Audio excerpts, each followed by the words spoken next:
महाभारत का ऐसा योद्धा जिसने अपनी पिता की मौत का बदला लेने के लिए पांडवों के शिविर में कोहराम मचा दिया।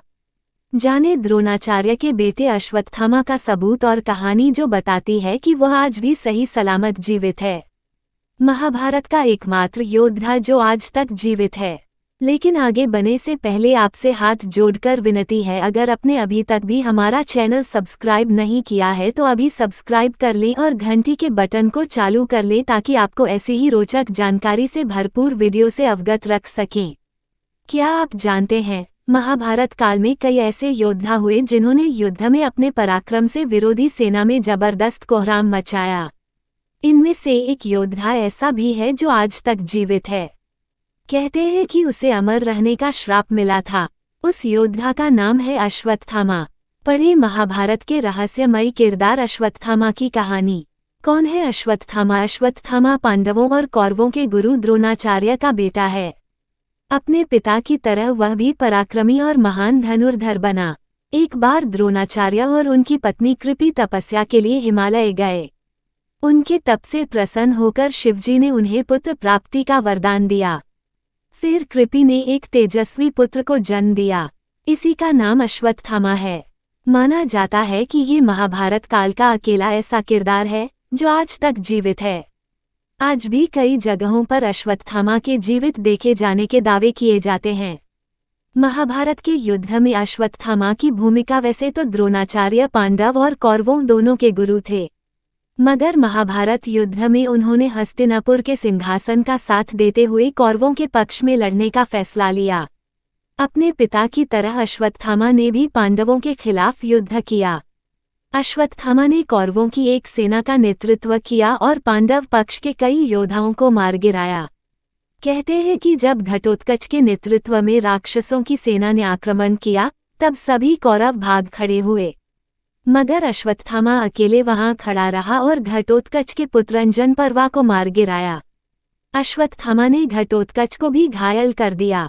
जब अश्वत्थामा की मौत की फैलाई गई झूठी खबर, महाभारत युद्ध के दौरान एक ऐसा समय भी आया जब अश्वत्थामा की मौत की झूठी खबर फैलाई गई। दरअसल द्रोणाचार्य का वध करने के लिए श्रीकृष्ण ने पांडवों से अश्वत्थामा की झूठी खबर फैलाने के लिए कहा। धर्मराज युधिष्ठिर ने कहा कि वे झूठ का सहारा नहीं लेंगे। फिर श्रीकृष्ण के कहने पर युधिष्ठिर ने अश्वत्थामा नाम के हाथी का वध कर दिया। द्रोणाचार्य को जब इसकी खबर मिली तो उन्हें लगा कि उनका बेटा अश्वत्थामा मारा गया। इससे दुखी होकर उन्होंने शस्त्र त्याग दिए। तभी धृष्टद्युम्न ने मौके का फायदा उठाकर द्रोणाचार्य का सिर धड़ से अलग कर दिया। पिता के वध से अश्वत्थामा के सिर पर हो गया खून सवार। द्रोणाचार्य की मौत के बाद पांडवों ने महाभारत का युद्ध जीत लिया। युद्ध खत्म होने के बाद पांडव अपने शिविर में जीत का जश्न मना रहे थे। दूसरी ओर अश्वत्थामा अपने पिता की मौत से बहुत दुखी हुआ। उसने बदला लेने की ठानी। अश्वत्थामा रात में पांडवों के शिविर में पहुंचा और कोहराम मचा दिया। अश्वत्थामा ने द्रौपदी के सभी पुत्रों और धृष्टद्युम्न को मार गिराया। जब अश्वत्थामा को मिला श्राप अपने सभी पुत्रों का वध होने से द्रौपदी बिलखकर रोने लगी। अर्जुन को क्रोध आया और अश्वत्थामा के पीछे चला गया। अर्जुन अश्वत्थामा को पकड़कर द्रौपदी के सामने ले आया। द्रौपदी ने अश्वत्थामा को माफ कर दिया, मगर श्रीकृष्ण ने उसे हजारों सालों तक भटकने का श्राप दे दिया। अर्जुन ने उसे अपमानित कर शिविर से बाहर निकाल दिया। कहा जाता है कि तब से आज तक अश्वत्थामा भटक रहा है। जब अश्वत्थामा को कृष्ण और पांडवों की इस चाल का पता लगा तो वह अपना आपा खो बैठा। पांडव नहीं जानते थे गुरु द्रोणाचार्य ने अर्जुन के अलावा अश्वत्थामा को भी ब्रह्मास्त्र चलाना सिखाया था। पिता की मृत्यु से क्रोधित अश्वत्थामा ने जैसे ही नारायण शस्त्र चलाने का फैसला किया, पांडव डर गए। नारायण शस्त्र निकालते ही आसमान से पांडवों की पूरी सेना पर तीर निकल आए, लेकिन श्रीकृष्ण ने यहाँ भी पांडवों को बचा लिया। श्रीकृष्ण जानते थे कि नारायण शस्त्र का निहत्थों पर कोई असर नहीं होता है और इसका उपयोग सिर्फ एक बार किया जा सकता है।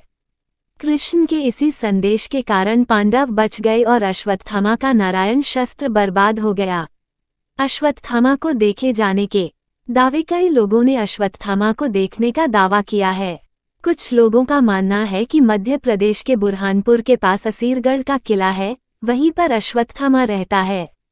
स्थानीय लोगों का कहना है कि जो भी अश्वत्थामा को देखता है उसका दिमागी संतुलन बिगड़ जाता है। एमपी के ही जबलपुर में नर्मदा नदी के किनारे भी अश्वत्थामा के भटकने के दावे किए जाते हैं। महाभारत का युद्ध समाप्त होने के बाद अश्वत्थामा ने पांडवों से बदला लेने की योजना बनाई। अश्वत्थामा ने धृष्टद्युम्न को मार डाला। उसने द्रौपदी के पुत्रों को पांडव समझकर मार डाला। उसने उत्तरा को भी मारने का प्रयास किया ताकि अर्जुन का वंश समाप्त हो जाए। तब श्रीकृष्ण ने गुस्से में आकर अश्वत्थामा को चिरकाल तक धरती पर कोड़ी बनकर भटकने का श्राप दिया था। कृष्ण के इसी श्राप की वजह से अश्वत्थामा अमर हो गया था।